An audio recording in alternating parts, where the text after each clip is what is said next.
What is up guys, Kane here. In this video I shall talk a little about the demon unit and what the weapon and awakening will do to it. In general, the unit didn't really seem any decent. It is not because the unit itself provided much or it was strong, but the buffs, healing, immunity and all other stuff from the Inferno faction just overbuffed the unit to be somewhat an average tank. And it being able to be immune to the early burst of damage sort of made him viable in many of the most Xeron formation. But after the weapon was released, even though the numbers inside of the weapon feature are low, this HP value is most likely added into the pool where the base HP value of the unit is. And all of this would get multiplied by the insane hundreds of HP percents that we do have. Because just a week or two ago, my nightmare had like, I don't know, 200 or 300,000 HP over demon.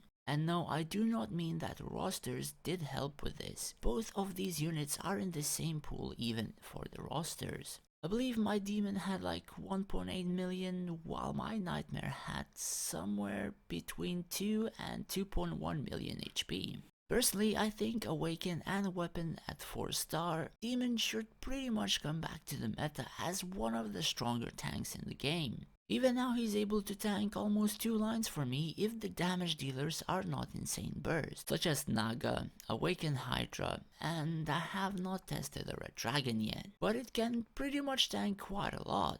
And in a formation like Inferno, which can pretty much body the targets fairly quickly, this unit should stay alive for a pretty long time.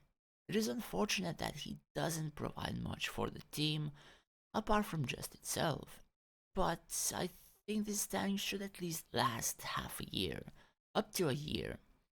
It is not even Awaken for me and it is that good. I honestly think they awaken him and release this weapon just because the Inferno Commander is released by the end of the rotation.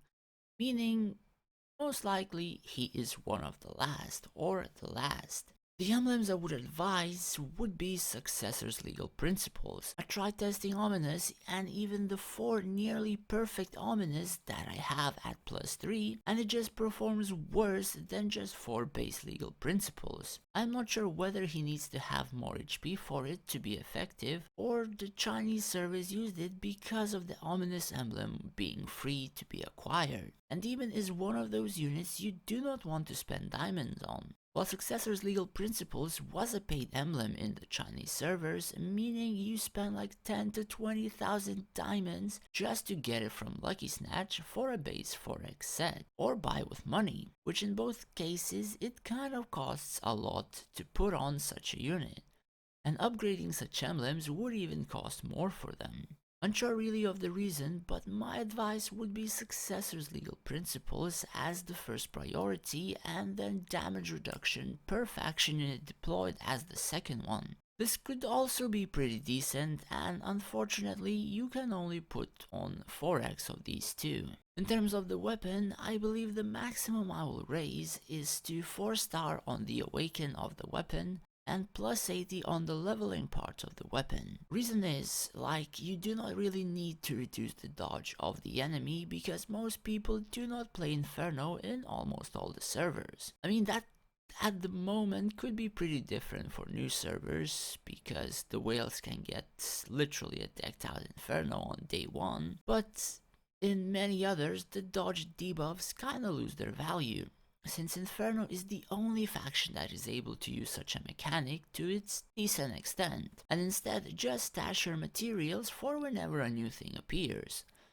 So I wouldn't really waste materials past 4-star Awaken and level 80 Demon Weapon. That would suffice for a very long time, and instead look forward to new units that you may want to upgrade. I really don't know. At first I got really put off with seeing the Demon Weapon and Awaken, thinking it won't perform decently, but seems like it will be quite good for the time being. So people shouldn't really miss out on him. I do not think he will be as he was a year ago, where he reached an almost unkillable state, but he will probably not be one of the weaker tanks anymore. Anyways, that's it for this video guys, thanks for watching and take care.